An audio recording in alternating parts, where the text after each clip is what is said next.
Donc, pour ce que l'Esprit m'a donné pour nous ce matin, pour vous, pour nous, je vous inviterai à tourner dans 2e Chronique, chapitre 34. Dans le deuxième livre des Chroniques, chapitre 34. Ce matin, ça va être un peu spécial. L'Esprit veut nous démontrer ce matin veut nous exposer la vie de 2 hommes. 2 rois, en fait. 2 rois complètement différents. Et l'Esprit veut nous démontrer ce matin, à travers l'attitude de ces 2 rois, comment qu'ils ont répondu, comment qu'ils ont écouté et répondu à l'appel de Dieu, à la parole de Dieu. Comment qu'ils ont accepté ou rejeté ce que Dieu voulait leur dire.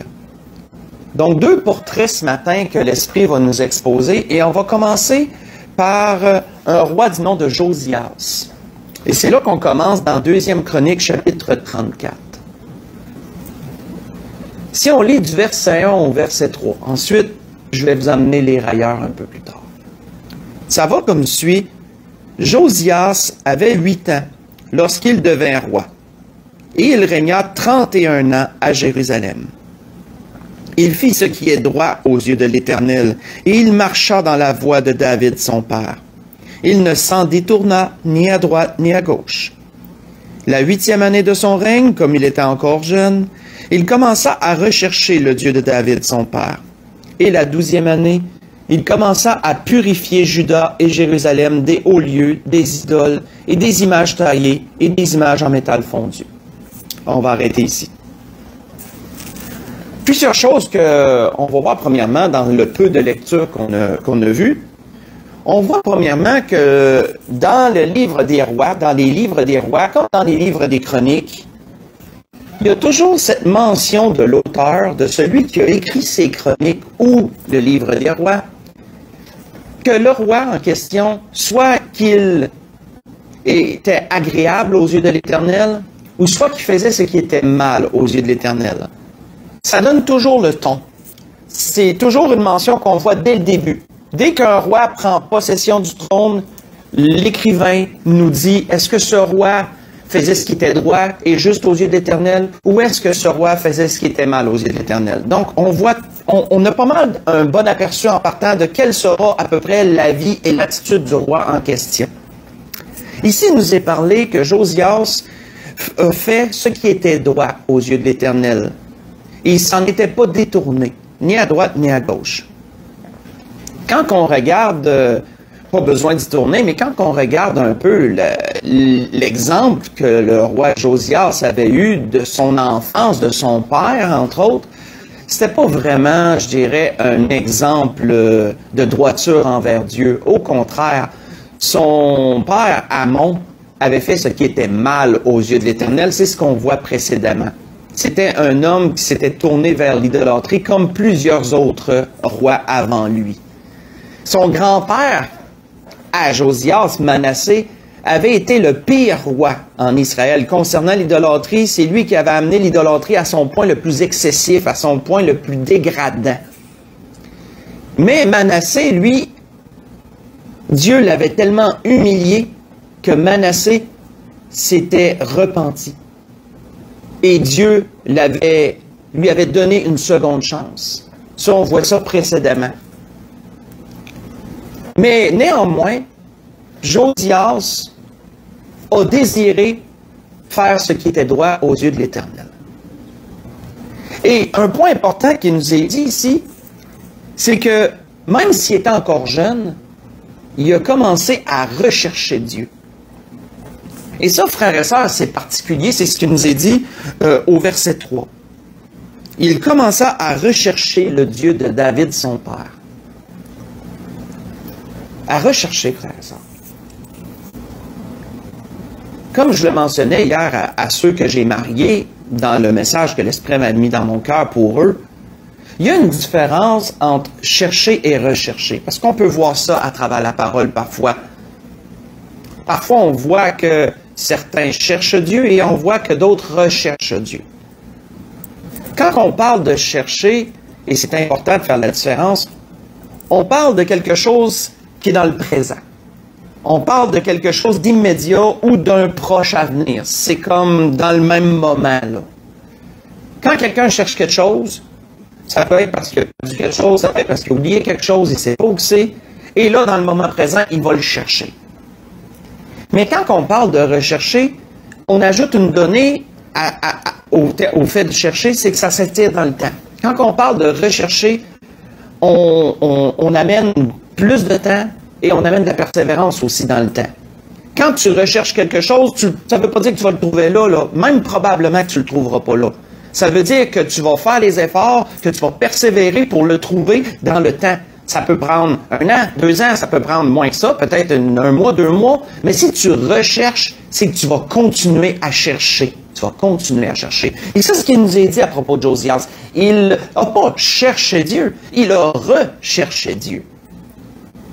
Donc, autrement dit, c'était quelque chose qui continuait dans le temps. Et on peut voir que Dieu fait de belles promesses dans sa parole par rapport à ça. On voit que Jérémie avait dit, le prophète avait dit ceci, « Vous me chercherez, disait-il, au nom, au nom de Dieu. » Il parlait de la part de Dieu. Il dit, « Vous me chercherez et vous me trouverez si vous me cherchez de tout votre cœur. Je me laisserai trouver par vous, dit l'Éternel. » Dans Jérémie 29, verset 13. On voit que Josias, lorsqu'il s'est mis à rechercher Dieu, qu'est-ce qu'il a fait? Il a commencé à agir sur ce qui semblait évident. Parce qu'il n'y avait pas beaucoup de repères, et on va voir pourquoi plus tard. Il n'y avait pas beaucoup de repères, Josias, mais il y avait des choses qui, à ses yeux, étaient évidentes que Dieu désapprouvait. Entre autres choses, les idoles. C'était clair pour lui que les idoles n'étaient pas quelque chose que Dieu approuve. Donc, comment il a commencé à rechercher Dieu? Ben, il ne s'est pas assis puis dire, bon, ben, mon Dieu, je te recherche à cette heure, ben, présente-toi, manifeste-toi. Non. Il a fait des actions. Josias a fait des actions. Il a commencé à abattre les idoles puis il a nettoyé le pays. Il a nettoyé le pays des idoles. C'est ce qui nous est décrit si on continuera à lire. Mais là, excusez-moi, là, par la suite, quand Josias a purifié le pays des idoles, de l'idolâtrie, mais là, il s'est dit, qu'est-ce qu'il y a d'autre à faire? Il recherchait Dieu toujours, là. Prenez note de ça, il recherchait Dieu toujours. Qu'est-ce que je peux faire d'autre? Mais là, il a vu que le temple de Dieu était en mauvais état, qu'il avait besoin de réparation. Donc là, Josias s'est dit, ben, on va aller dans les trésors. On va aller dans les trésors qui sont dans la maison de l'Éternel. On va aller puiser dans ces trésors-là parce qu'ils servent à ça. Et on va engager des ouvriers. On va réparer le temple. On va redonner une beauté au temple de Dieu. Il a fait ce qui semblait évident à ses yeux. Ce qu'il était capable de voir, puis c'était logique, c'était facile à savoir que Dieu approuvait ou désapprouvait. Donc, c'est ce qu'il a fait deuxièmement. Mais là va survenir un événement qui va changer le cours des choses pour lui. Un événement qui va changer le cours des choses. Et ça, on va continuer à lire, mais à partir du verset 14. Deuxième Chronique, chapitre 34, mais le verset 14. Un événement qui va changer pour lui les choses. Dans le bon sens, toujours, bien sûr. On voit que il nous est dit qu'à partir du verset 14 de 2e Chronique 34, au moment où il sortit l'argent qui avait été apporté dans la maison de l'Éternel, le sacrificateur Hilkija trouva le livre de la loi de l'Éternel donné par Moïse. On voit qu'avant ça, il n'y avait pas ce livre-là. C'est ça qui est important. Quand il s'est mis à rechercher Dieu, il n'y avait pas beaucoup de points de repère. Sauf qu'il croyait en Dieu, il savait que Dieu existait, et son désir était de trouver Dieu. Son désir était que Dieu se manifeste à lui. Donc, il a fait des actions qui démontraient sa recherche de Dieu, purifier les idoles dans le pays, rénover le temple de Dieu pour lui redonner sa beauté, son éclat. Et là, à un moment donné, qui ne s'en attendait pas, un livre est retrouvé, et c'est le livre de la loi. C'est le livre de la loi que Moïse avait écrit. Alors, il nous est dit au verset 15 qu'Hilkija a pris la parole et dit à Shaphan, le secrétaire, « J'ai trouvé le livre de la loi dans la maison de l'Éternel. » Et Hilkija donna le livre à Shaphan. Shaphan apporta le livre au roi et lui rendit aussi compte en disant, « Tes serviteurs ont fait tout ce qui leur a été commandé. Ils ont amassé l'argent qui se trouvait dans la maison de l'Éternel. Ils ont remis entre les mains des inspecteurs et des ouvriers. » Et Shaphan, le secrétaire, dit encore au roi, « Le sacrificateur Hilkija m'a donné un livre. » Et Shaphan le lut devant le roi. Et lorsque le roi entendit les paroles de la loi, il déchira ses vêtements. On va arrêter ici. Ce que Josias attendait sans le savoir venait de se produire.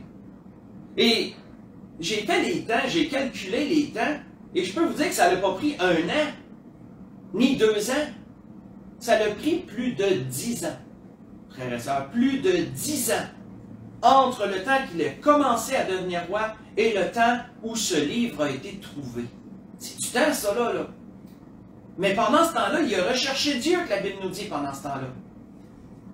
Et là, Dieu vient de se manifester par le fait que le livre de Dieu a été trouvé. Et lorsqu'il a entendu le livre de la loi, lorsqu'il a entendu tout ce que Dieu commandait dans la loi, la Bible nous dit qu'il a déchiré ses vêtements.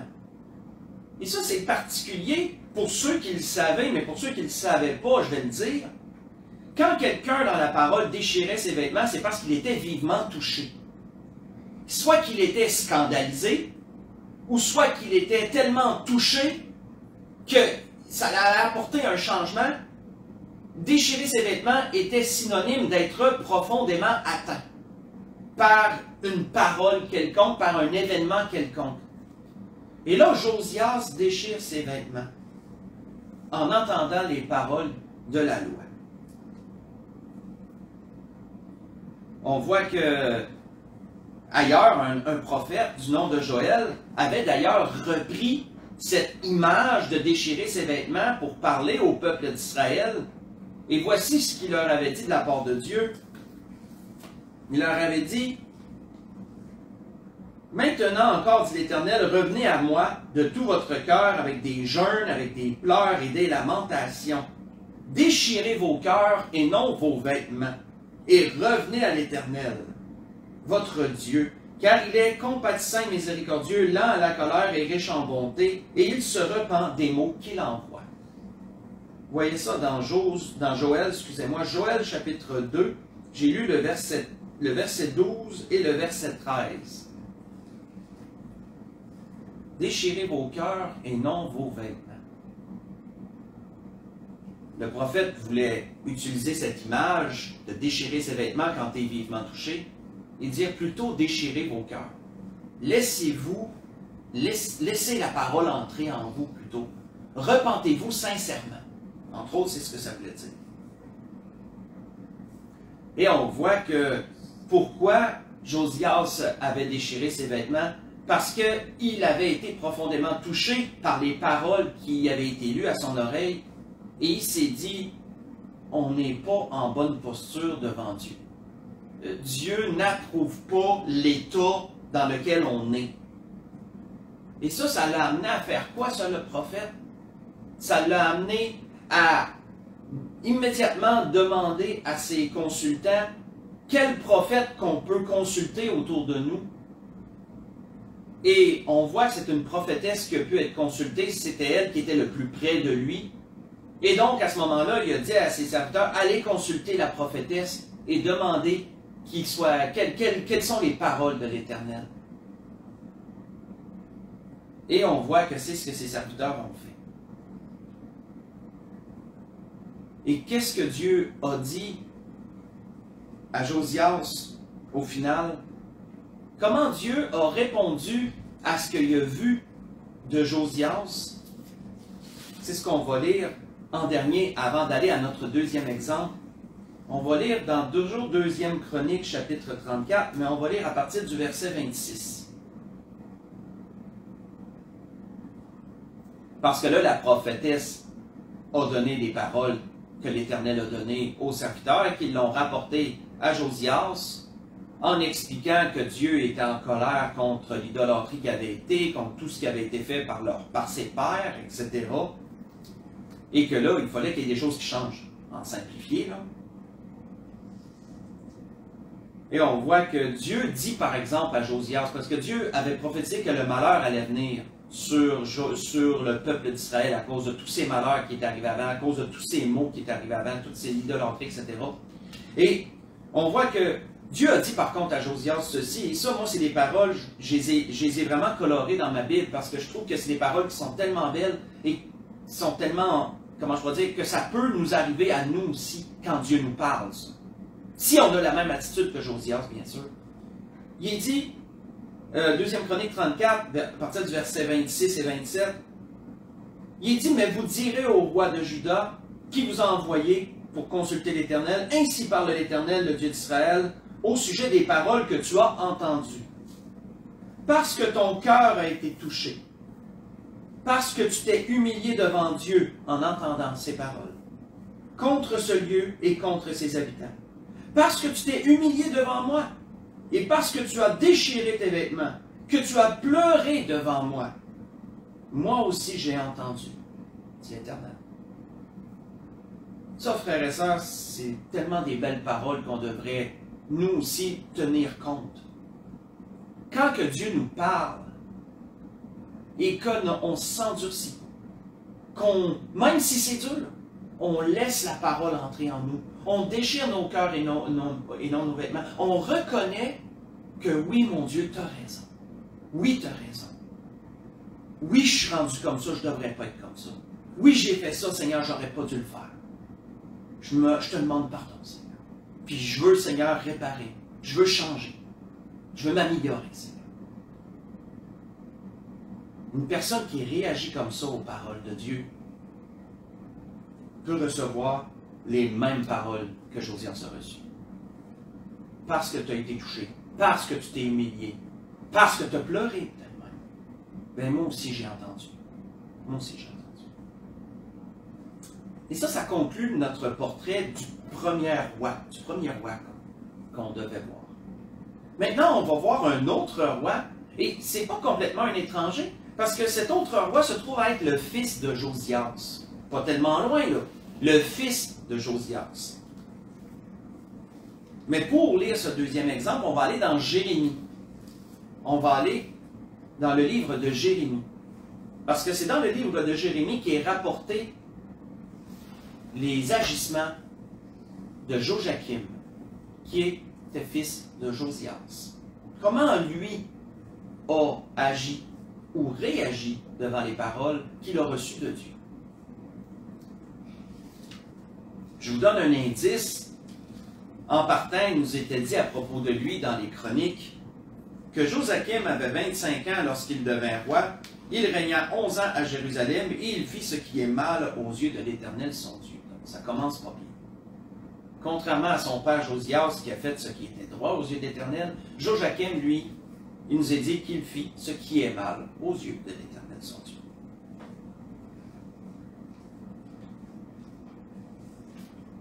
Avant lui, il y avait eu son frère Joachim, et Joachim avait fait ce qui était mal aux yeux de l'Éternel aussi, puis il n'a vraiment pas régné longtemps. Et Joachim a suivi ensuite. Et donc, c'est à propos de Joachim qu'on va lire. Dans, cette fois-ci, Jérémie, chapitre 36. On va lire le verset 1 jusqu'au verset 3. Il nous est dit qu'à la 4e année de Joachim, fils de Josias, roi de Juda, cette parole fut adressée à Jérémie, de la part de l'Éternel en ces mots. Prends un livre, et tu y écriras toutes les paroles que je t'ai dites sur Israël et sur Juda, et sur toutes les nations, depuis le jour où je t'ai parlé, au temps de Josias jusqu'à ce jour. Et quand la maison de Juda entendra tout le mal que je pense lui faire, peut-être que chacun reviendra de sa mauvaise voie, alors je pardonnerai leur iniquité et leur péché. On voit ici que Dieu fait quoi? Dieu s'était révélé à Jérémie de même façon et le ministère de Jérémie avait commencé durant le règne de Josias et s'étirait dans le règne de son fils Joachim. Et là, comme Dieu avait dit à Josias, à cause que tu as été touché, je ne ferai pas venir le mal pendant ta vie à toi, je vais la faire venir pendant la vie de ton fils. Et là, on se retrouvait là. Et là, Dieu dit à Jérémie, toutes les paroles que je t'ai données, de prophétiser au peuple, en rapport avec tous les malheurs que je vais faire venir, et pourquoi ma colère est si grande, tu vas toutes les écrire dans un livre. Et par la suite, tu vas faire lire ce livre-là. Tu vas lire ce livre-là plutôt au peuple. Et peut-être qu'ils vont se repentir. Parce qu'on voit le cœur de Dieu à travers ces paroles. Dieu cherche toujours à la repentance. Comme il est écrit ailleurs, Dieu ne veut pas que le méchant meure. Dieu veut qu'il change de vie et qu'il vive. C'est ce qui nous est dit dans Ézéchiel, dans les livres d'Ézéchiel. Dieu veut que le méchant change de vie et qu'il vive. On voit que sous la dictée de Baruch, qui était un homme habile, écrivain,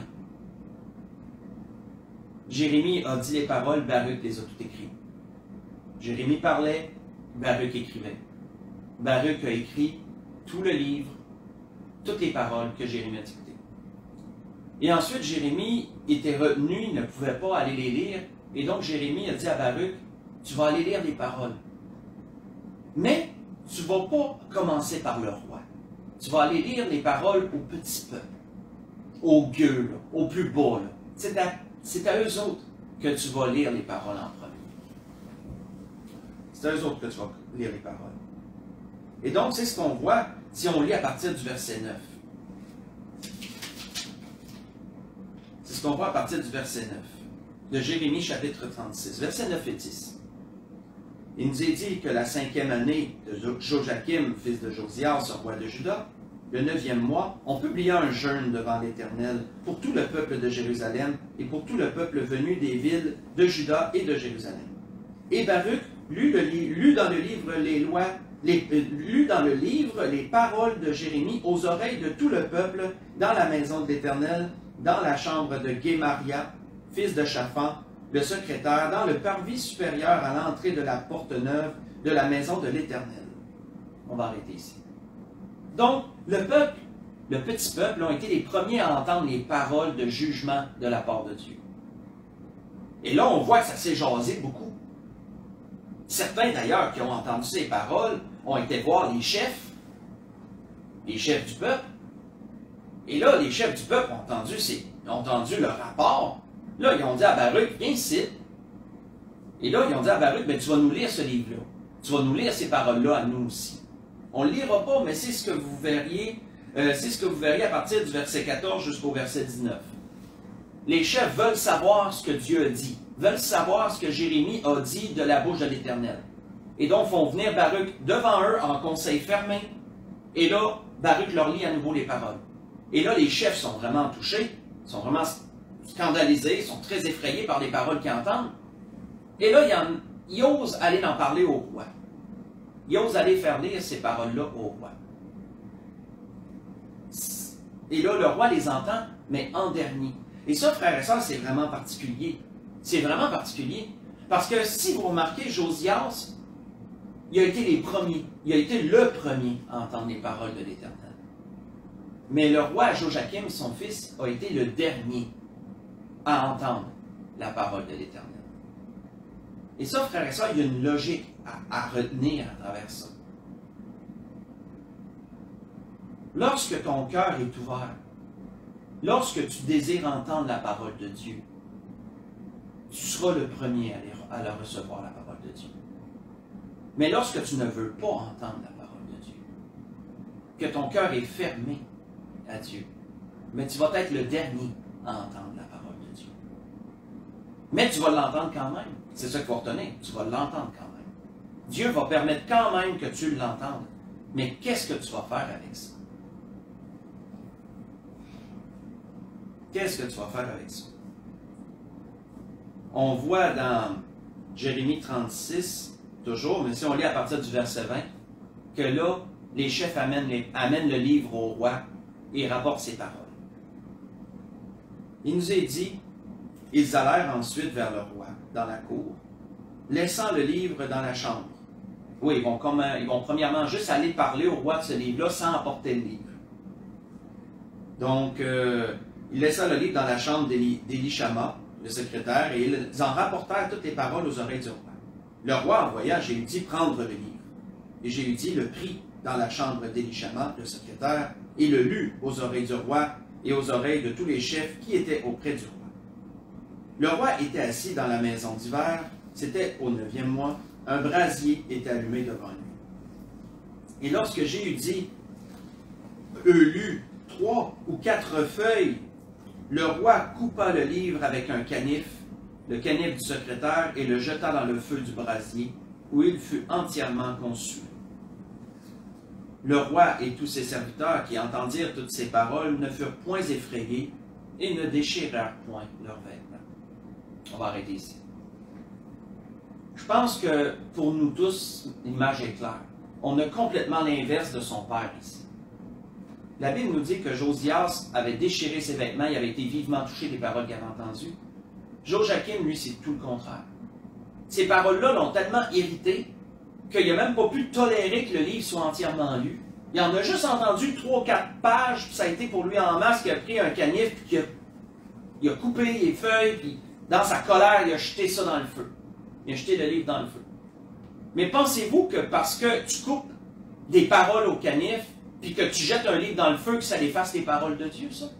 Si quelqu'un serait assez outragé ou frustré de la Bible, puis qui déchirerait la Bible, puis qui la jetterait dans un feu, mettons, là, si on veut se faire une image, est-ce que ça efface toutes les paroles qui viennent brûler? C'est absolument pas. Absolument pas. La seule chose que ça fait, c'est que tu viens de t'empêcher, par exemple, d'entendre tout ce que Dieu voulait dire. Tu viens de te fermer toi-même de tout ce que Dieu voulait dire. Et c'est ce que Joachim a fait. On peut voir une réaction complètement contraire à celle de son père Josias. Et au final, ça n'a pas donné grand-chose, au final. Pour lui, du moins. Bien, ça va. Oui, il y a des conséquences qui vont, bien sûr, comme vous pouvez vous en douter, il y a des conséquences qui amènent ça, là, qui vont suivre ça.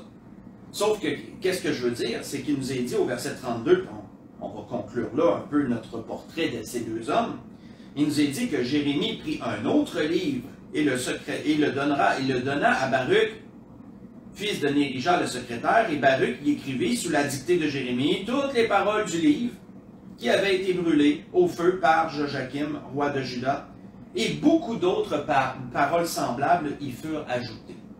Qu'est-ce qui a été ajouté selon vous? Bien, selon moi, ce qui a été ajouté, c'est tout ce que Dieu allait faire à Joachim par la suite. Mais quand je disais que ça n'y a rien donné de brûler le livre, c'était dans le sens que le livre a été réécrit. Parce que Dieu a redonné les paroles à Jérémie, puis Jérémie le fait de nouveau réécrire par Baruch. Dans le fond, le livre allait être là pareil parce que tu ne peux pas arrêter la parole de Dieu. Lorsque la parole de Dieu est donnée, Dieu va toujours trouver un moyen de la faire entendre aux gens. C'était ce que l'Esprit voulait nous dire ce matin. L'Esprit voulait ce matin nous apporter une image, nous montrer deux portraits, un portrait de deux personnes totalement différentes. Quoiqu'un était le Père, l'autre était le Fils, ils ont agi totalement différents. L'un a voulu rechercher Dieu et a désiré entendre les paroles de Dieu. L'autre s'est fermé aux paroles de Dieu et s'est révolté contre celles-ci lorsqu'ils les ont entendues. Un a été le premier à les entendre, l'autre a été le dernier à les entendre. Mais Dieu a quand même permis qu'ils les entendent, parce que Dieu permettra toujours que même le pire des pécheurs entende la parole. Dieu est juste comme ça. Ce qui a été vraiment le point changeant dans la vie de Josias, c'est que lorsqu'il a entendu les paroles, il a été touché. Ça a été le point principal de son règne. Il a été touché. Il a déchiré ses vêtements. Il a pleuré. Dieu l'a entendu. Le point principal de la vie de Joachim, c'est que lui, il n'a pas déchiré ses vêtements, c'est plutôt le livre qui a déchiré et qui a brûlé. Il n'a pas été touché par les paroles qu'il a entendues. Ça a été un point de rupture. Ça a été le point de rupture. Et vous savez, on a vu une image très grande ce matin, peut-être pas extravagante, mais peut-être pas la même qu'on pourrait vivre aujourd'hui, mais quoique, il y a des similitudes. Aujourd'hui encore, Dieu s'occupe de parler. Aujourd'hui encore, Dieu donne sa parole. Il donne sa parole à tous, comme un peu comme ce matin à travers la diffusion que je vous fais. Certains vont entendre cette parole-là, peut-être que certains vont entendre pour la première fois la parole de Dieu, qui sait, je ne sais pas moi. Internet est tellement grand, hein, ça peut tellement être partagé d'un bord puis de l'autre, puis être entendu par quelqu'un qui tombe là-dessus comme par hasard, ou je ne sais pas trop, là. Puis, le point est que, quand tu entends Dieu te parler, qu'est-ce que tu en fais? Qu'est-ce que tu en fais? Est-ce que tu veux en savoir plus? Est-ce que tu t'ouvres? Es-tu curieux? Ou si tu es totalement fermé? Ça, bien sûr, c'est à chacun, personnellement, de gérer ça. On va dire ça comme ça. Mais le point est que Dieu parle. Même dans les temps où on est rendu, surtout dans les temps où on est rendu. Dieu parle. Dieu veut faire entendre sa parole. Dieu ne veut pas que le pécheur meure. Dieu veut que le pécheur change de vie et qu'il vive. On est dans les derniers temps. On est dans les derniers moments où Dieu va encore parler de repentance. Parce que lorsque le Seigneur va revenir chercher son Église, il va être trop tard. Ça va être pas mal plus dur là, de te sauver. Là. De sauver ton âme va être pas mal plus dur. Là, présentement, c'est simple. Il n'y a rien de plus simple. Mais ça ne sera pas toujours comme ça.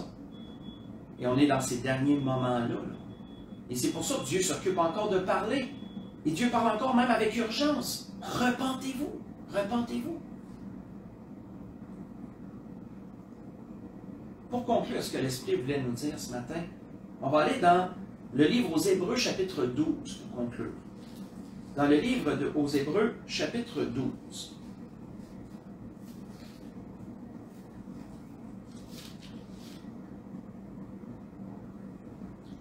Le livre aux Hébreux, chapitre 12. On va lire à partir du verset 25. Verset 25 au verset 29. Et je vous dirais que ça commence assez durement. On voit que l'auteur dit « Gardez-vous de refuser d'entendre celui qui parle. » C'est qui celui qui parle? Est-ce que c'est moi? Est-ce que c'est moi? Est-ce que c'est un autre pasteur? Est-ce que c'est des hommes? Non, frère et sœur. Celui qui parle, c'est celui qui parle derrière l'homme. C'est celui qui est au-dessus de l'homme, qui donne ses paroles à l'homme et que l'homme parle. En parlant de moi et en parlant de d'autres pasteurs, missionnaires, évangélistes, etc. C'est Dieu. Donc, gardez-vous de refuser d'entendre celui qui parle, c'est gardez-vous de refuser d'entendre Dieu qui vous parle. On pourrait dire ça comme ça. Car si ceux qui refusèrent d'entendre celui qui publiait des oracles sur la terre n'ont pas échappé, combien moins échapperons-nous si nous nous détournons de celui qui parle du haut des cieux? Donc on voit que ce n'est pas un homme. Si on se détourne de celui qui parle du haut des cieux, lui dont la voix ébranla alors la terre, et qui maintenant a fait cette promesse, une fois encore j'ébranlerai non seulement la terre mais le ciel. Ces mots, une fois encore, indiquent le changement des choses ébranlées, comme étant faites pour un temps, afin que les choses inébranlables subsistent. C'est pourquoi, recevant un royaume inébranlable, une parenthèse ici que je vais ouvrir et refermer, qui reçoit un royaume inébranlable?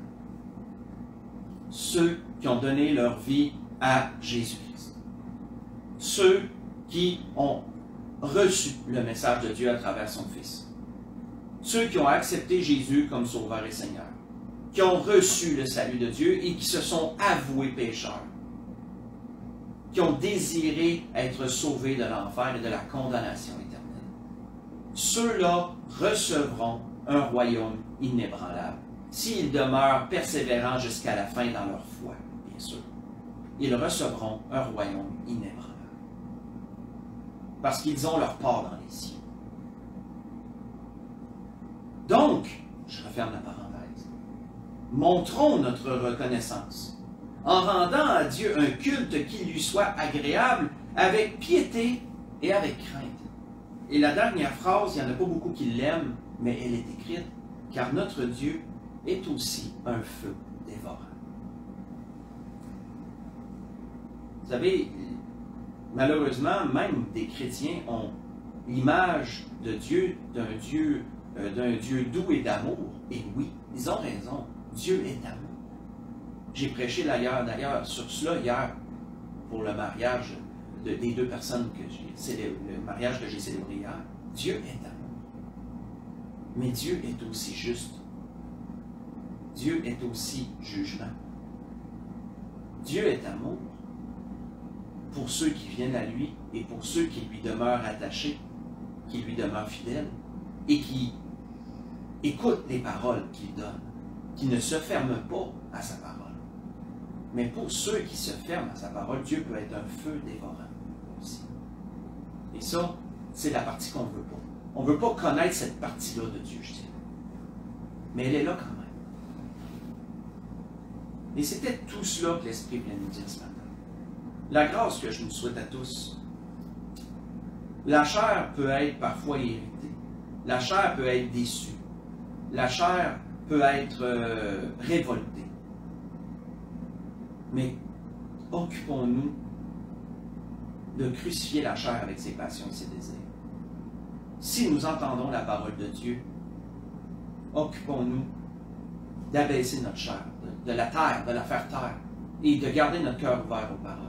Recevons les paroles que le Seigneur veut nous donner. Reconnaissons nos torts, reconnaissons nos fautes, humilions-nous devant Dieu. Et la Bible nous dit qu'il nous élèveront en convenable. C'est ce que je nous souhaite à tous. C'est ma prière pour nous tous. Moi premièrement, et vous également. Je vous souhaite donc à tous et à toutes un bon restant de semaine, une belle semaine. Je veux dire, c'est pas un restant, c'est une semaine qui débute, une bonne semaine qui débute. Que le Seigneur vous bénisse en toutes choses. Je vous aime et on va se dire à mercredi prochain. Soyez bien.